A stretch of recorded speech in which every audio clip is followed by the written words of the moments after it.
Chairman Xi Jinping, dear colleagues, I'd like to warmly welcome all the participants of the SCO Plus format session. This is not the first time we have met together in such a wide format, uniting heads of states, member of the Shanghai Cooperation Organization, leaders of observant states, partners in the SCO dialogue, guests, and heads of leading international organizations. This visibly demonstrates that sincere interest and attention to the activities of the SCO on the part of the international community keeps growing, and more states aspire to have an open and transparent dialogue with our organization. Along with the 10 full-scale member states, the Shanghai Cooperation Organization includes 2 observer states, Mongolia and Afghanistan, and 15 partners in dialogue. I would like to use this occasion to congratulate the President of Laos, President Susulit, on the fact that in a unanimous decision of all states, his country was given the partner status. Applications from a dozen states are currently being considered to be an observer or a partner in dialogue. Each of those applications, of course, deserves most careful consideration. What is most important, that all the countries willing to establish cooperation with the Shanghai Cooperation Organization, who share its ideas and are committed to pursuing an independent policy, seeking answers to topical issues.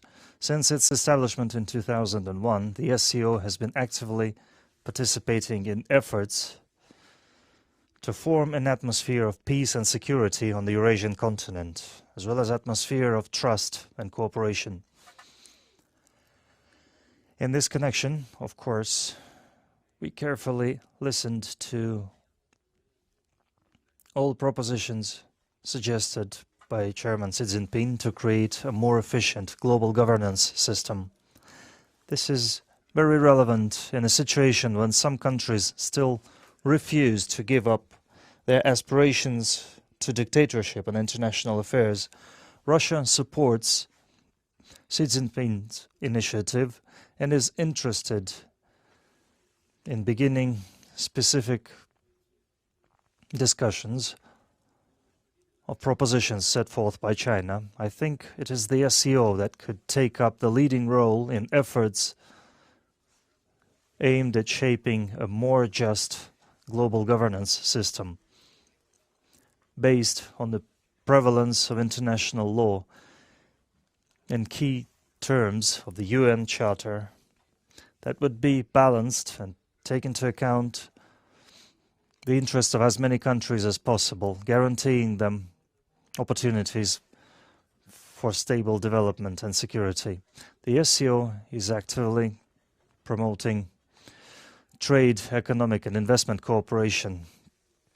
Amid persistent difficulties in the world economy, the total GDP of the SCO member states in 2024 grew by an average of more than 5%, which is above global figures, and industrial production grew by 4.6%, and our interaction in the sphere of energy, finance, agriculture, and food security is growing, as well as infrastructure, high technology, innovation, and transport.